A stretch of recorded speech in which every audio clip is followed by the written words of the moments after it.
চেষ্টা করে আমাদেরকে সাপোর্ট দিচ্ছেন।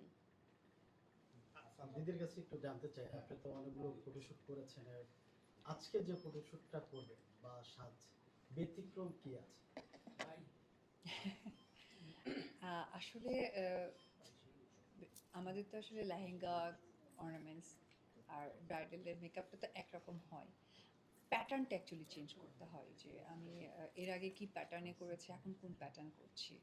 তো আমার যেহেতু প্রচুর ব্রাইডাল শ্যুট হয়েছে এবং প্রচুর ব্রাইডাল শ্যুট করা হয়, আগামীতেও হয়তো অনেক করা হবে, আমি আসলে একটু প্যাটার্নটাকে ফলো করি যে একটু ডিফারেন্টভাবে কি প্রেজেন্টেশন করা যায়। সামটাইম অনেক হয়তো ভারী মেকআপ করি, আবার সামটাইম মনে হয় যে না একটু লাইট মেকআপে প্রেজেন্ট করি, সামটাইম আবার হয় যে অনেক ব্রাইডাল শ্যুট আমার এরকম করা হয়েছে যে আমি নো মেকআপ লুকও বলতে পারেন। তো আসলে প্যাটার্নটাকে একটু ফলো করি মেকআপের জন্য।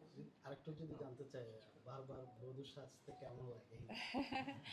আমি যেহেতু একজন প্রফেশনাল চিত্রনায়িকা আর আমি যেহেতু মিডিয়ায় কাজ করছি, বারবার বধূ সাজার থেকে ইম্পর্টেন্ট এটা পার্ট অফ ওয়ার্ক। সো আমি আমার কাজের মধ্যেই আছি, কাজকে প্রাধান্য দিই।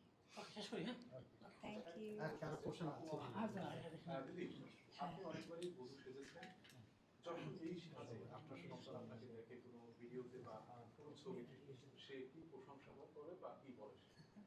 সে তো জানেই যে তার মা একজন চিত্রনায়িকা, সে কাজ করে এবং তাকে বিভিন্ন মেকআপ গেটআপে থাকতে হয়। কখনো বধূ সাজছি, কখনো হয়তো বা শার্ট প্যান্ট পরে খুব মডার্ন হচ্ছি, কখনো হয়তো বা অন্যরকম ফ্লোরাল ড্রেস পরছি। সো অভ্যস্ত। আর এখন যতটা বড় হয়েছে, এখন আমার থেকে সে ভালো করছে।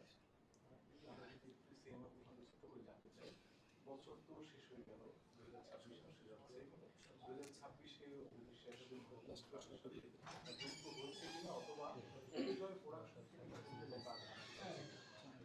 আপাতত উপজয় প্রোডাকশন থেকে আসার সম্ভাবনা নেই, খুবই কম। আর নতুন কাজের জন্য দেখা যাক কি হয়। নতুন বছর, নতুন কাজ, একটু চিন্তাভাবনা করি, সার্বিক পরিস্থিতি বিবেচনা করেও তো আসলে কাজের জায়গাটা এগিয়ে যায়। দেখা যাক। পুরাতন বছরে কি অপ্রাপ্তি ছিল, নতুন বছরে কি চাচ্ছেন? আমি প্রত্যেকটা দিনই আমি আমার প্রাপ্তির জায়গায় যুক্ত করি। আপনাদেরকেও যখনই আমি খুব কাছে পাই তখন আসলে অনেক বেশি আবেগী হয়ে যাই এবং মনে হয় যে আবার সেই চেনা ফেস, চেনা মানুষগুলো, চেনা ক্যামেরাগুলো আমার সামনে। সো আসলে আমার কাছে অপ্রাপ্তি বলে কিছুই নেই। আমার প্রত্যেকটা দিনই প্রাপ্তি যোগ হয়ে যায় আর সেই প্রাপ্তি নিয়েই আবার নতুন বছরে নিজেকে যুক্ত করতে চাই। দিদি, সবাই তো আতঙ্কে আছে আসলে ভূমিকম্প নিয়ে। প্রথম